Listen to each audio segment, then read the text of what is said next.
Greetings, everyone, and welcome to another webinar from Fletcher, Heald, and Hildreth. Today's topic is going to be new developments in the emergency alert system. My name is Frank Montero, and I'm a partner at the law firm of Fletcher, Heald, and Hildreth, and I have with me one of my law partners, Ann Crump, who will be presenting with me today. Hello. Before we get started, I wanted to give a thanks to Justin Sasso and the Colorado Broadcasters Association for helping to set all this up. And I want to welcome all the various state broadcast associations that are participating online here today. It's really good to have you all gathered to see this presentation. I also want to take a moment just to say a little bit about my firm, Fletcher, Heald, and Hildreth. We are a nearly 100-year-old broadcasting law firm that has been representing broadcasters for a very, very long time across the country. And we work with quite a few of the state broadcast associations that are online here today. We also offer quite a few free resources for broadcasters, and I urge all of you to sign up or to enjoy or partake of these resources. Those include our blog, CommLaw Blog, which if you go on to commlawblog.com, you can subscribe, and it has news and information and updates of events and rulemakings and changes in the law at the Federal Communications Commission and nationally, as well as a wide variety of articles and updates on many different subjects, including intellectual property, copyright, music licensing, telecommunications, and legislation and the like. Another resource we have is our YouTube page. We have on YouTube archived many webinars like this one on a wide variety of topics, including political broadcasting, license renewals, how to maintain your public inspection file, marijuana advertising, and the like. This webinar will also be uploaded onto YouTube so that you can watch it over again if you missed any part of today's presentation. And the way you would do that is just to go onto YouTube and search Fletcher, Heald, and Hildreth, and it'll pull up our page that has all the archived webinars on there. Today's presentation will probably last less than an hour, and we'll be covering a variety of subjects dealing with EAS.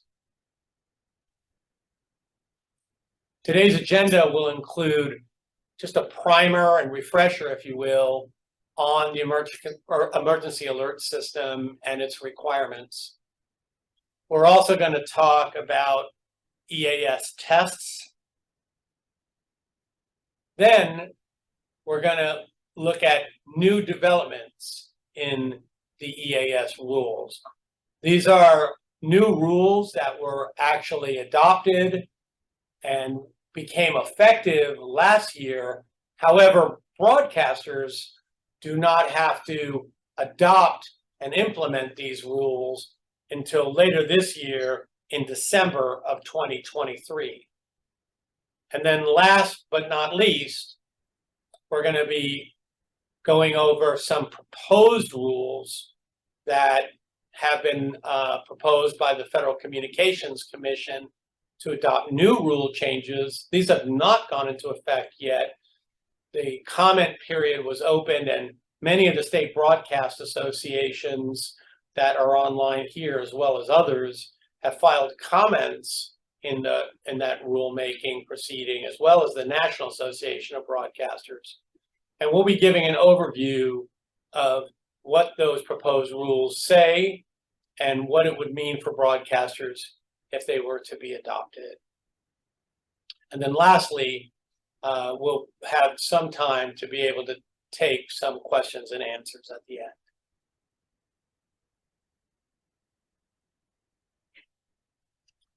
We'll start with some overall primers on the EAS requirements. The emergency alert system basically functions almost like a calling tree.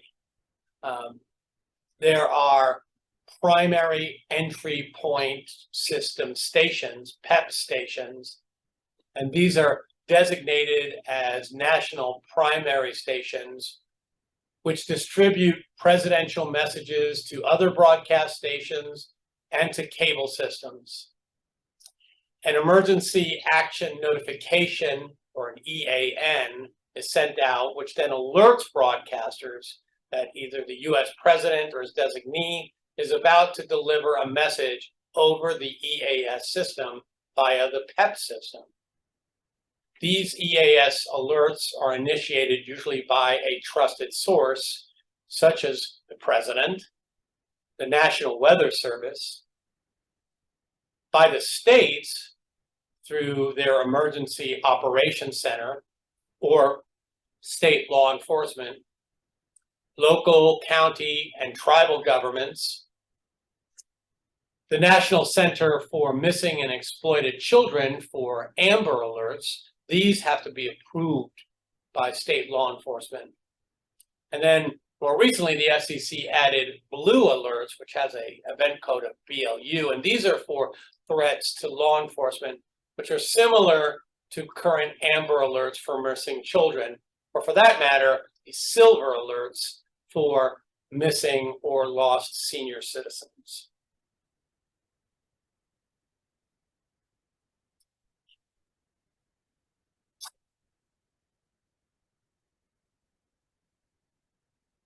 The EAS requirements involve a distribution through the IPAWS system. This is the Integrated Public Alert and Warning System, which now uses a digital online component. EAS participants must deliver presidential alerts and nationwide monthly and weekly tests. The delivery of other alerts, such as weather, state, or amber, those are voluntary. Stations are not required to air local emergency messages, and EAS alerts must be accessible to people with disabilities. EAS alerts are delivered to EAS participants, again, over the internet from FEMA's IPAWS, or Integrated Public Alert and Warning System gateway, and over-the-air broadcasts. EAS is part of the IPAWS national system for local alerting with authenticated emergency alert and information messaging through broadcast stations, cable, and by mobile and internet apps using the Wireless Emergency Alerts, or WEA.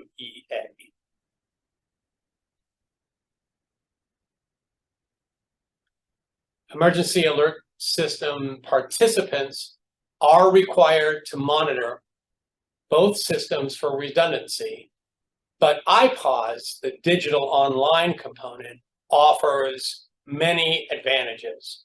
Digital sound, full message enhanced text for screen crawls and displays, audio attachments, additional languages, multimedia, and URLs.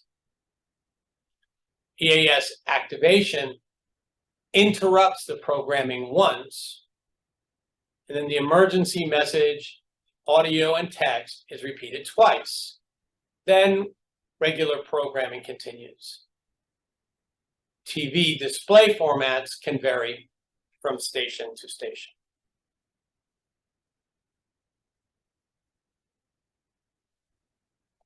And now I'm going to turn it over to my partner, Ann Crump, who's going to go over some of the FCC EAS requirements, as well as discussing how EAS tests are conducted. Ann? Thank you, Frank.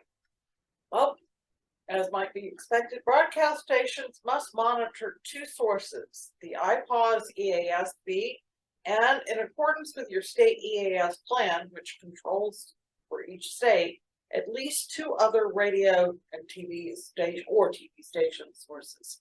The idea here is that there is no one point of failure. It's also required that stations send and receive at least 1 test or alert each week. Must retransmit the required monthly test within 60 minutes of receipt. Immediately transmit any national level alerts. Thankfully, we've never actually had one of those, but theoretically that would be required. EAS alerts must be both oral and visual, with the latter as a fixed text page, a video call at the top of the screen, or where it will not interfere with other visual messages. And this is very important, stations must maintain and save a record of all tests and alerts received, as well as a record of any problems with receipt or retransmission. This is part of your station log and is definitely required. And the part about keeping a record of problems with receipt or retransmission is like, if your equipment is broken and it will work, as long as you have noted that it is broken and get it back online within the required time period, which I'll touch on later, then everything is fine. Otherwise, should you have an inspection, the FCC will look dimly on black records. Another problem that can come up is that the FCC will fine stations for improper use of EAS tones or even unauthorized EAS tone simulations in non-emergency situations. In looking at these events, should they happen, the FCC takes into account several factors. One is the number of repetitions or individual transmissions of the problematic tones. The other is whether the violation occurred for a day or over several days or a month. The number of people reached, whether it's national, regional, or local, and the extent of the public safety impact, whether it really caused people to be alarmed. The duration of the false alert, however, is not totally controlling when the FCC determines liability. In one case, for instance, a $20,000 fine was proposed despite the fact that a false EAS tone aired for only a second. 1 second. And hasn't there been even a more recent example of this that just came out? The FCC just issued a proposed fine just like last week. Last week, it was, I think, last Thursday, but anyway, last week, a proposed fine of $504,000 right to Fox, because they had aired, and it was a promotion. It was designed to be comic, light, to promote a football game, and they had used EAS tone for 3 seconds. 3 seconds. That's it. That's it. Wow. And unfortunately for them, it was one that was picked up by iHeart as well, I believe, and it was nationally aired. And Fox very proudly announced that they covered nationwide. Right. And unfortunately, also, some executives at Fox had reviewed this before it went out. They had approved it. Right. And so basically, in this situation, you had one where the duration of the tone, 3 seconds, was not that long. Notwithstanding, though, the reach of the ad, because it was a promo for a National Football League game, right, was very, very wide, and I'm sure that weighed heavily in terms of the size of the fine. You know, it seems to me that this issue of the use of the EAS tones, the FCC it puts it on the same level, say, of tower lights or the like, where there's the FCC sees this as an issue of public safety. Yes. With tower lights, it's planes could crash into them. You could have really catastrophic accidents. And here, the worry that something as, as deadly serious as, the activation of the emergency alert system is not something that should be sort of trifled with. And you don't want a Right. situation where you have like, a crying wolf and people stop paying attention to it because they figure, oh, it's just a promo, it's just an ad, that That's, sort of thing. that's what the FCC, I think, is most worried about. Right. Both that create a panic, but more importantly, that create the sort of weariness with EAS. Right. Right. Unfortunately, I think that may be happening anyway. Right. With frequent weather alerts, but oh well. Like War of the Worlds, Orson Welles. Exactly. Right. Exactly. Right. One other example is following the 2018 Hawaii quote missile attack test scare.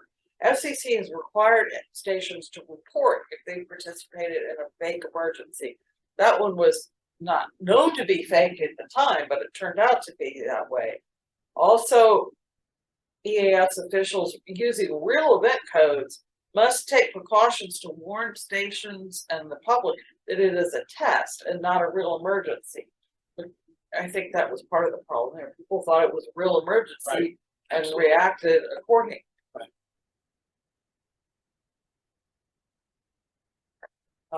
Another thing to focus on is that this the EAS test must be available and accessible to the disabled.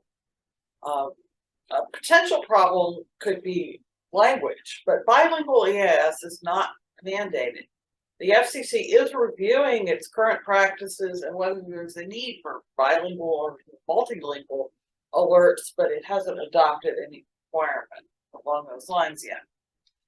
As I mentioned, it does, however, require that EAS messages be accessible to the disabled.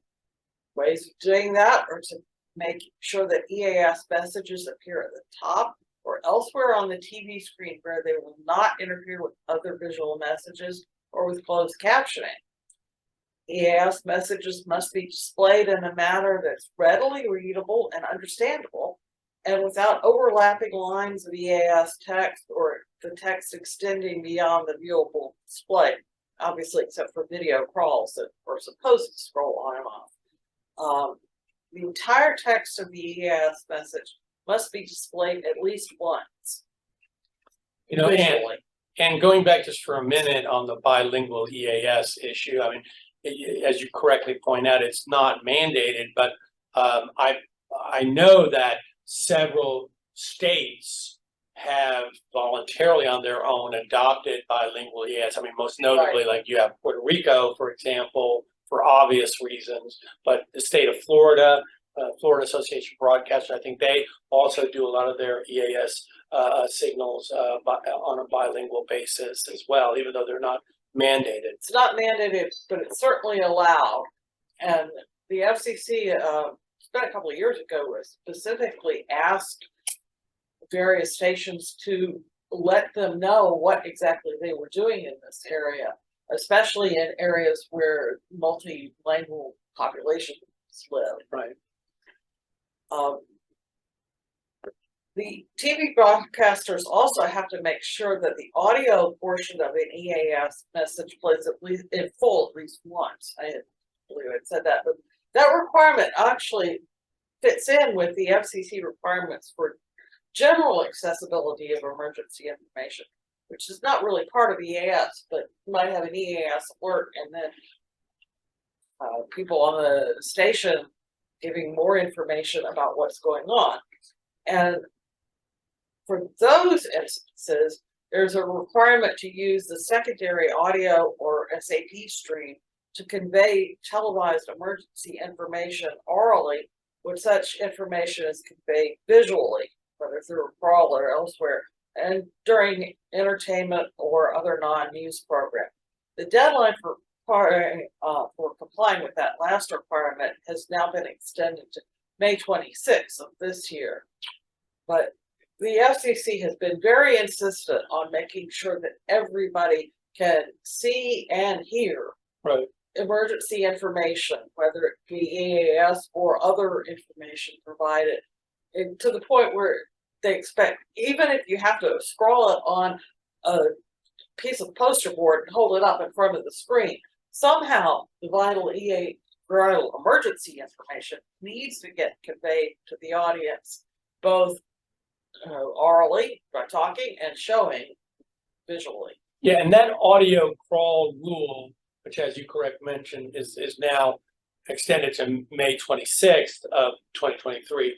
It's been extended a couple of times in the past. Yes, so it has. it's it's not inconceivable that it could be extended again, although right now, I think the FCC has been reluctant to issue these extensions. So I mean, for purposes now, we should just proceed forward as if it's unlikely to see any further extensions. But of course, if there are any, you'll see it either reported in Common Law blog or at the FCC public notices. And strictly speaking, this is not an EAS requirement because they've already got the requirement that EAS have a crawl and be spoken orally, so that kind of covers that one.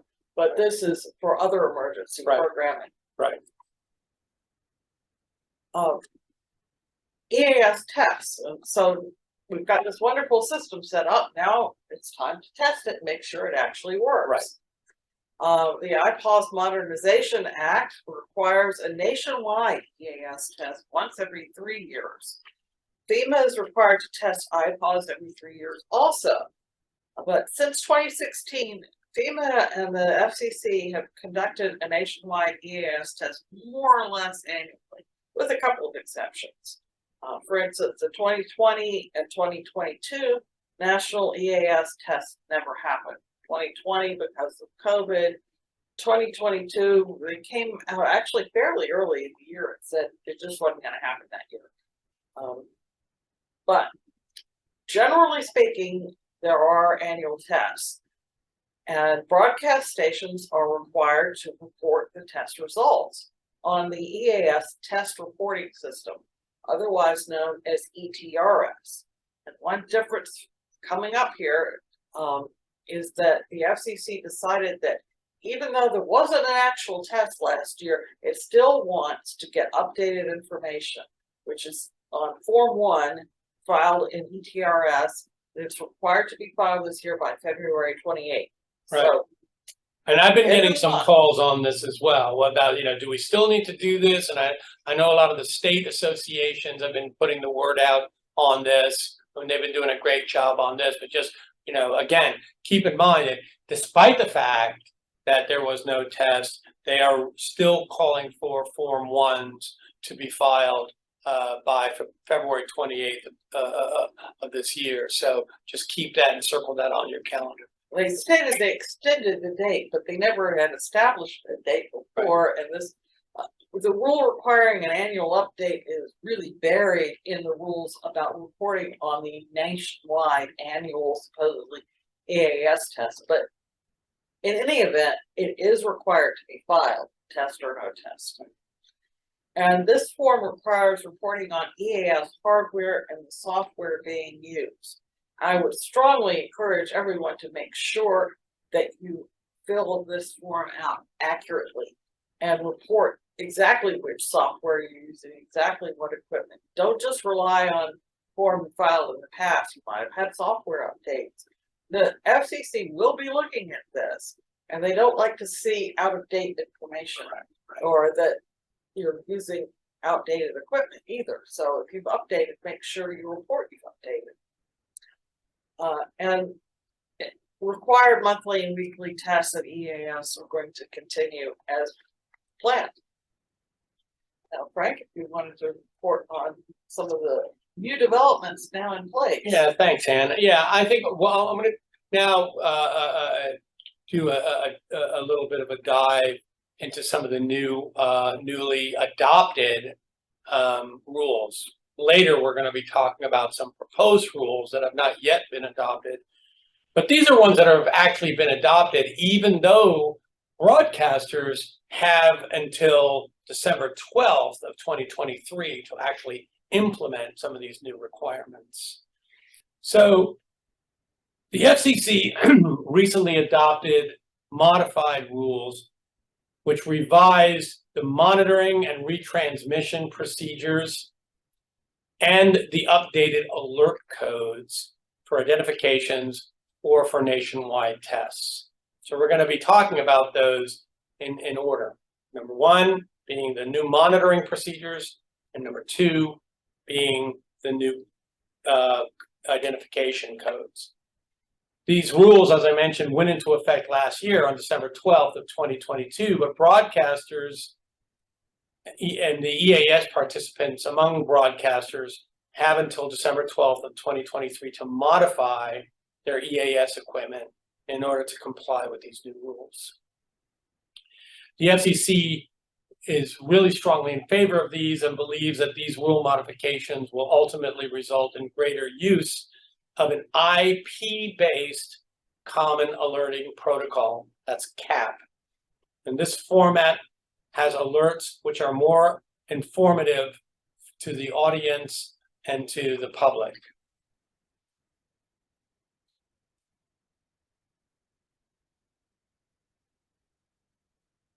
Now let's look at the first part of these new rules. As I mentioned, basically the rules involve, number one, new monitoring and retransmission procedures, which are going to implement this common alert protocol, or CAP.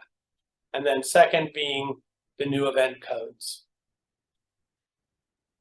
All EAS participants now, upon receiving a legacy state or local EAS message, must now check before broadcasting the alert to determine if a CAP formatted EAS message is available. And if so, the EAS participant has to transmit the CAP version of the alert and not the legacy EAS version. EAS alerts currently are relayed from primary to secondary stations. Messages are also relayed in the CAP format over iPause and are received by periodically checking an internet-connected server in a procedure that is commonly known as polling.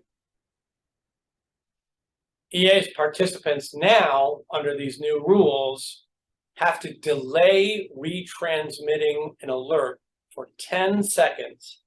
And this is in order to allow themselves time for the CAP version to appear, and if not, to then poll the iPause feed to either find the CAP version or to confirm that no CAP version was ever received. However, if the CAP version of the alert does appear or is found, it is that version that must be retransmitted.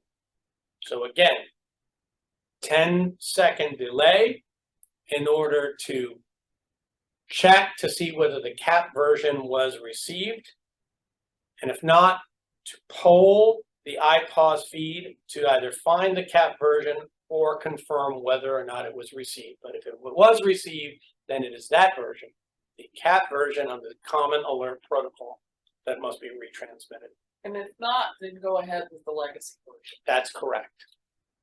The commission believes that the slight delay will be beneficial, but they don't want you to delay forever. That's correct. That's absolutely correct. So the advantages of the CAP version of the messages is that they convey more information, including multilingual messages, picture or video formatted files, and URLs.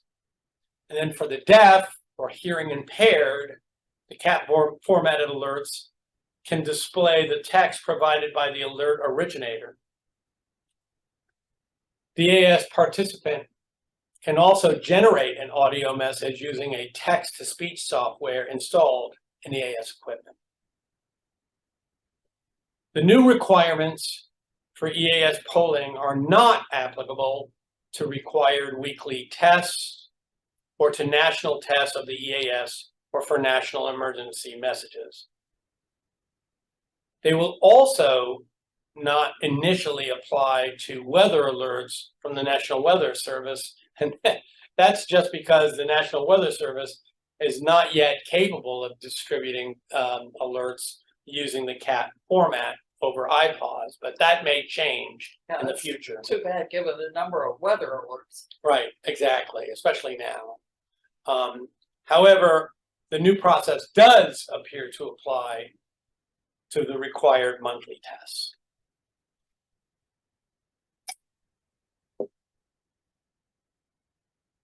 And now to the second component of these new rules, which are the new event or originator codes.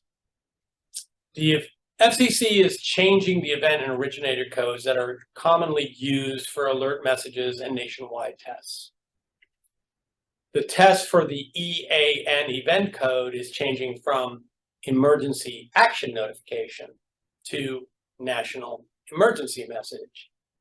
And the text for NPT event codes is changing from national periodic test to national test of the emergency alert system. And then finally, the text for the PEP originator code is changing from primary entry code system to just United States government. So for example, to use these in a simulated notification, what had once been transmitted as, quote, the primary entry point system has issued an emergency action notification, that will now appear as, quote, United States government has issued a national emergency message. Visual crawl requirements apply primarily to television stations, but radio stations are also now required to use the new text in making announcements. The text may be translated to languages other than English, and the changes can likely be accomplished through EAS equipment software changes. And again, I want to repeat that broadcasters must implement these by December 12th of 2023. So finally, I want to throw it back to Ann, who is going to talk a little bit about newly proposed EAS rule changes. These have not gone into effect yet, but have been proposed. I should mention here, before I give to Ann, is that many state broadcast associations have filed comments in these proceedings, as I mentioned earlier. And I think it's also sort of a good example of the role that many of these state broadcast associations play in our industry. They really do a fabulous job in terms of monitoring a lot of these FCC rule changes, keeping abreast of proposed rule changes as they're coming down the pike, and affording their members and the broadcasting community generally an opportunity to submit comments on these changes. And if anybody listening here is a broadcaster, but you are not yet a member of your state broadcast association, I really urge you to look into it. They do a fabulous job.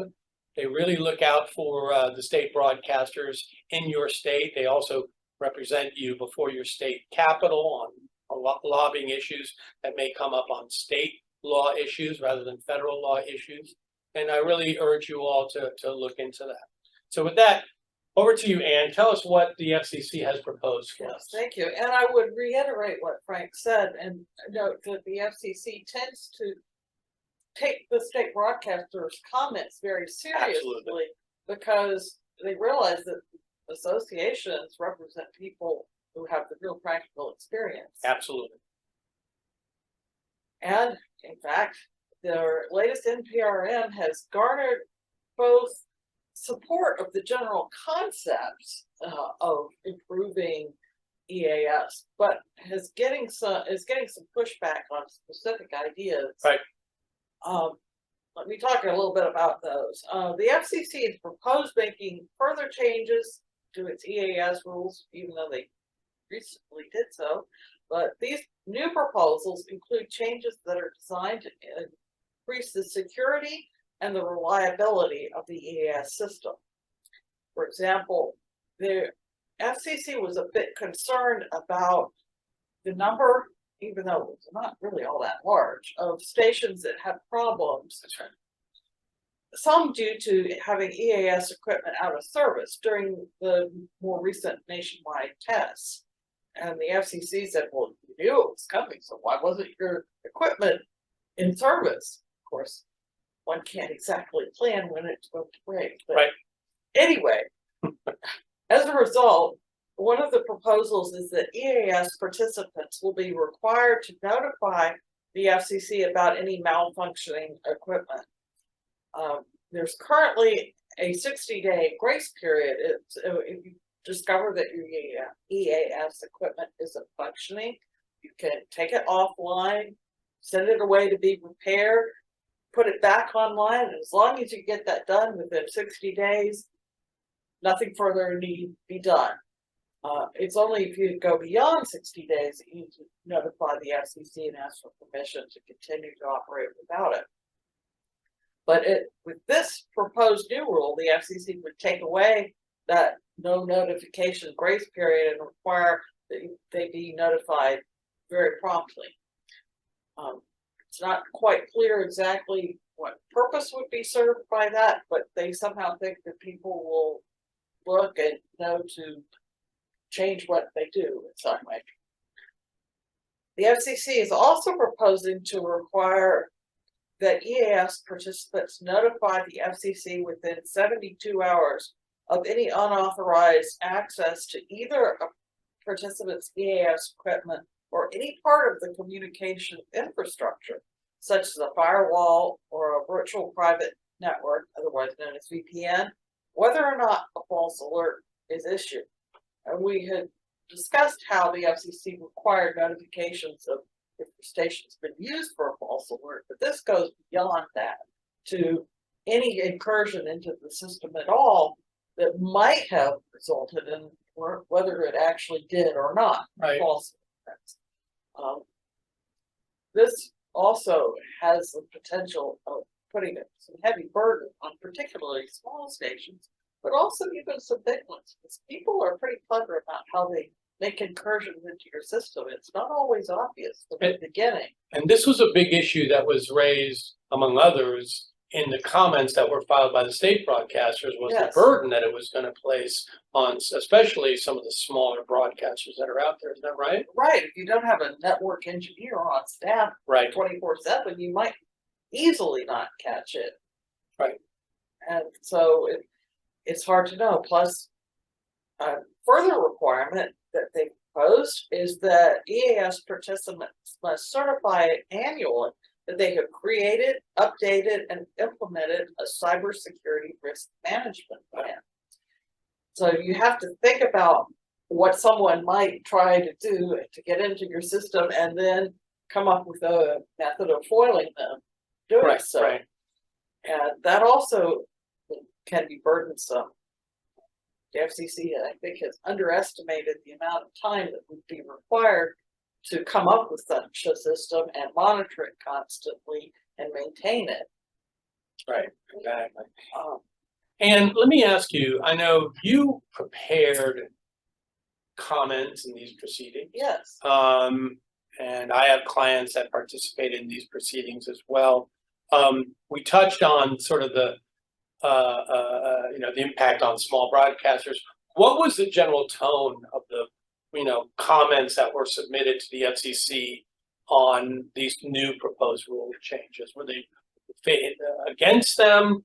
Did they recommend alterations? Where were they going with this? a lot of the comments recommended sort of a realistic approach, realizing that there haven't been that many instances of actual problems, and that the sort of overkill was the theme of the comments. Right. Yes, we are for improving the system. Yes, we want the system to be reliable, but we don't have that many problems right now, and this is imposing a lot of expense, Right. or potential expense on broadcasters. Right. Many of whom operate with thin margins indeed and limited staff. Right. At this stage, comment and reply comment periods have come and gone, correct? Right.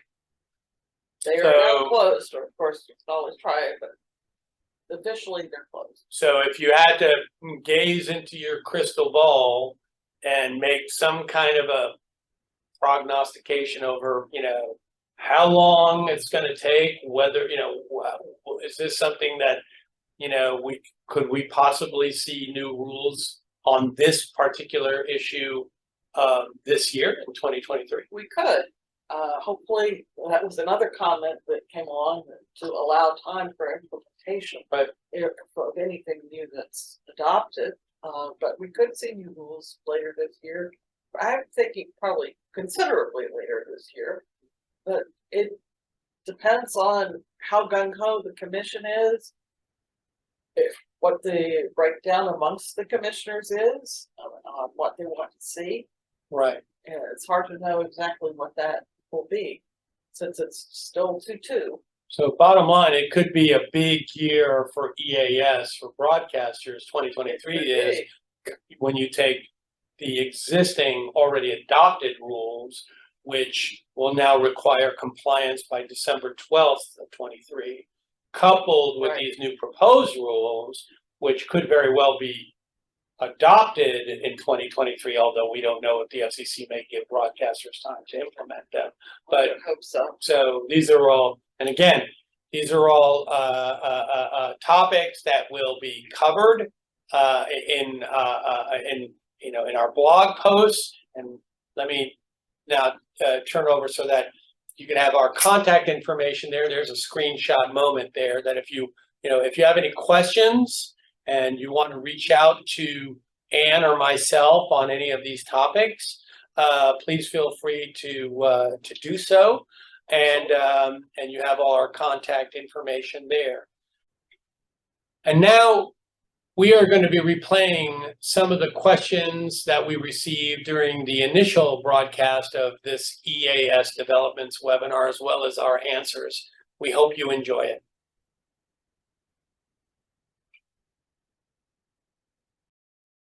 I'm going to try to leaf through a lot of the comments that were received here regarding our screen snafu and go to some of the questions, actually substantive questions that have come in.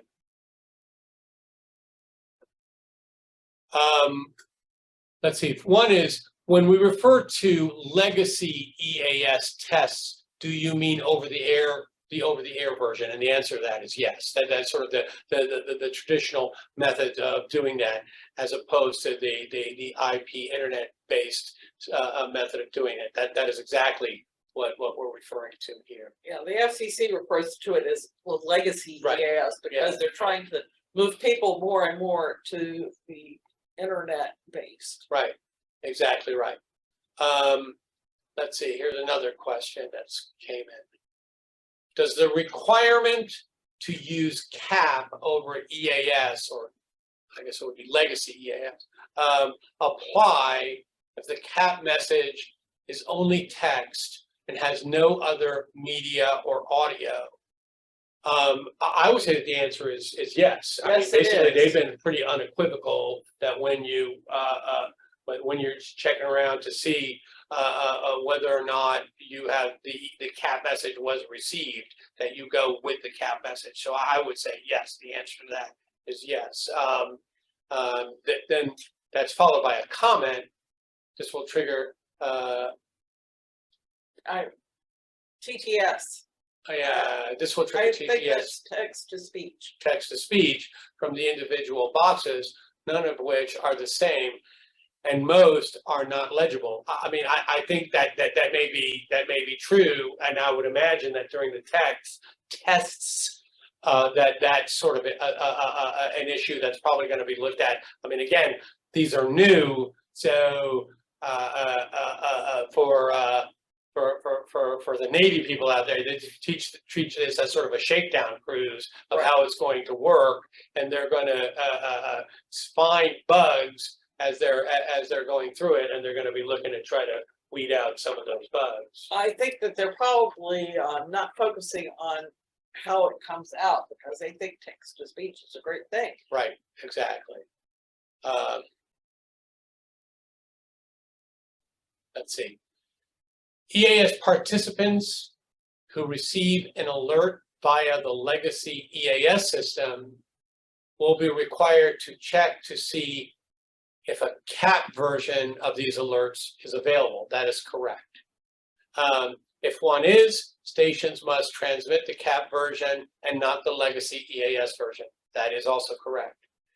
Can this process be automated via the ENDEC units, or will it require human action? I mean, I would imagine that you can automate the system. I mean, basically, they're looking for an end result here, that if the CAP version is sent, that it's the CAP version that's used. So if there's an ability to do that through an automated version, I would think so. I think it appears that the FCC believes that it can be automated, and that's part of the reason for the delay in implementation, so that there's time for that process to be developed and implemented on the hardware you already have by getting new software. Right. Let me see. Can these changes be handled completely through software, or is it possible that we are looking at potential update of the EAS hardware? That's actually a good question. I would imagine that it can be handled through software, but I'll be honest with For you. the most part, but it probably depends on how old your hardware is. Right. Well, good point. That's a really good point. It depends on the degree of your hardware, and I would think that that's something that you might want to talk to your technical people. But but if they conclude that it can be done through software and you're complying with the new requirements, then I think you're fine, and then you can proceed that way.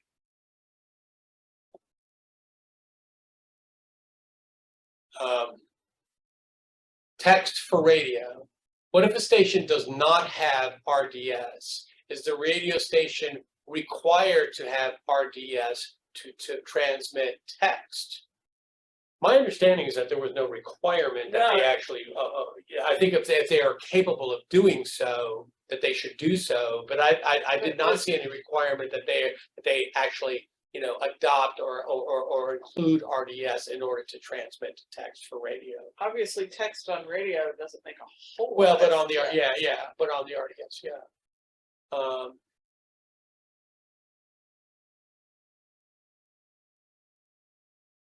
is there any estimate that it will cost the average station to do the software? I guess is there any estimate of what it will cost the average station to do the software update? I honestly do not know the answer to that. I do not know of any estimate. It's something the FCC sort of slid over. Right. I'll be It's honest not with you. too much. Yeah, a lot of times the FCC doesn't. I hate to say it, but they really don't care too much, and They looked at it and said, "Oh well, it's not likely to be too much," but they don't say what too much is. Right. Let's see.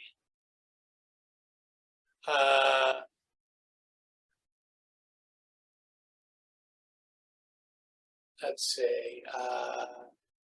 Will you talk about the requirement for stations that we broadcast a common studio 100% for having EAS equipment?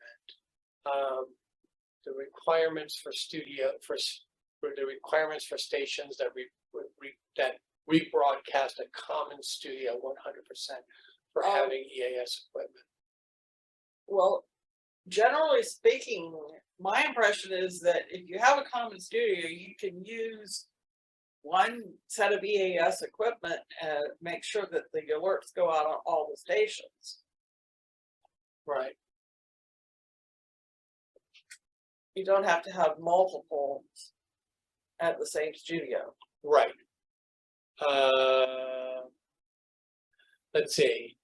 They're asked for some clarification here as to whether or not the audio crawl must run twice, or whether the audio crawl only needs to run once. And I believe the audio crawl only needs to run once across the screen, not twice. That's my understanding. I'm not sure, I did notice that this is, we said twice at the beginning. All right, is it, okay. We'll check on that. If you can, you got our contact information on We'll that. check on that. Yeah.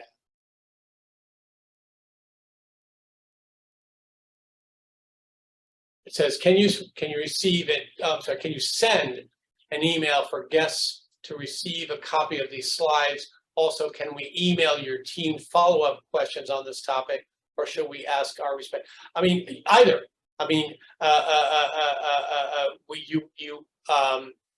you have our email addresses and contact information there on the closing slide, so please feel free to use that. Obviously, you are very much at liberty to contact your lawyers and your state broadcast associations. Yes. And I'll use this as an opportunity to say that for those of you who are on this webinar who are not members of your state broadcast association, I highly recommend you joining your state broadcast associations. Many of them, or some of them, offer legal hotlines. They offer these webinar services and the like.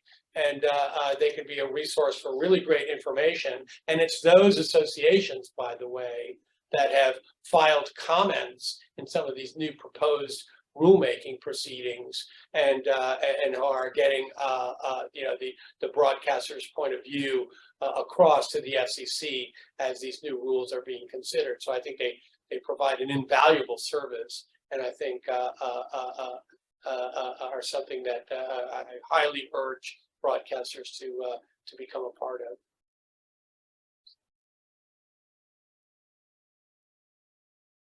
Let's see.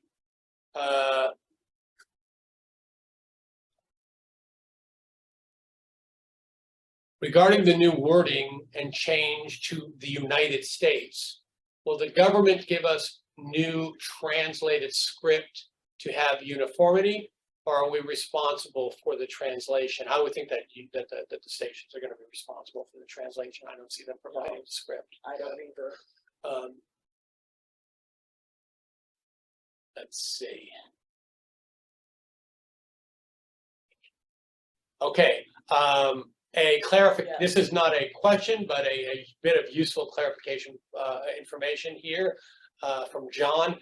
That he types that in an answer to an earlier question, DASDC units must be 64 bits, which will require new hardware. If they're not.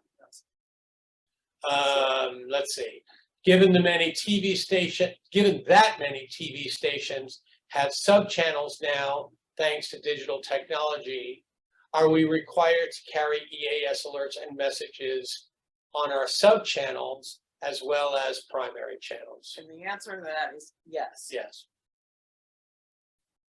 That one was easy. Let's see, I think we have time for maybe one or so more, but again, I want to urge everyone to reach out and contact us if they have any follow-up questions.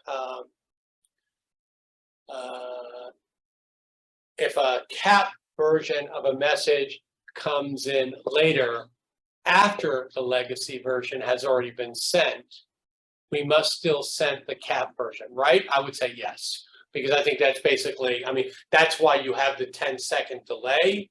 But you know, you have a situation there. If you waited for it to come in, Right. and it's delayed considerably, Right. I would say you don't have to, but it would be a good idea. Yeah, I mean, if it comes in after the 10-second delay, then there was obviously a problem at the originating source there, in which case, you know, even though if you did not run the cap, I mean, if you can do, but if you don't, I mean, you've satisfied your obligation through You the run 10-second delay. the legacy Right. version because that's And all you had. Right, and the cap polling that you've done to make sure that it's there, but yes. Let's see.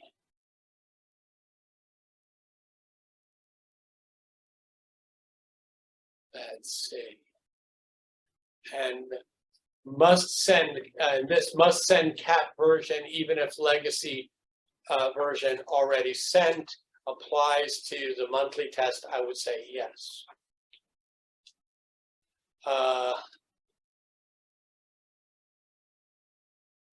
This is our two last questions here we're going to pick up. Does the audio crawl rule apply to LPTV stations or only to full power and Class A stations? I would say they apply to the LPTV stations. Yes, well, to all it of them. does. Yeah. And then lastly, does it look like state broadcaster associations are equipped to be a resource as these transitions take place? And I would say absolutely. Absolutely. Yeah, I mean, I think the state broadcast associations have really stayed on top of a lot of these issues. Again, they're the ones that have been monitoring and tracking these changes, have been filing comments and reply comments in these proceedings. Those, by the way, those reply comments are all public information, so you can actually access them off of the FCC's database, or you can ask your state association for copies of the comments that were filed. And And, I'm sorry. no, go ahead. Often the state associations also work with the state emergency management personnel on establishing the state EAS plan. Right.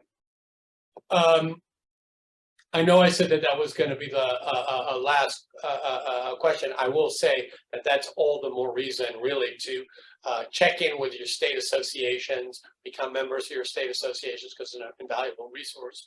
This last point I will raise is not a question, but it provides some, I think, useful information to an earlier question, which is FYI, this is from Steve. Software updates run about $500. Hardware upgrades, many will be required $3,000 to $5,000 depending on the box and options like improved TTS, etc. So there you have an answer to one of the earlier questions about what the costs will be here as well. There is one person here who wrote that they're having difficulty seeing the screen with our email addresses. So I will say I will actually say them to you in case you can't read them. My email address is montero@fhhlaw.com, and Crump is crump@fhhlaw.com, and our firm's webpage is www.fhhlaw.com, and you can get all of our contact information off of that webpage as well. So with that, I think we've come to the end of our hour. I want to thank everyone for coming in. I also want to thank the state associations that participated and for helping to set this up. I apologize very much again. We do for some of the technical difficulties that we had earlier on with some of you being able to see the slides. We will make these slides available to those of you who had those difficulties, and please feel free to contact us at the contact information that's there.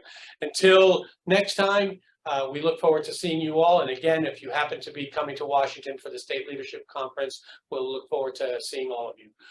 Goodbye, and have a good rest of the day. Bye-bye.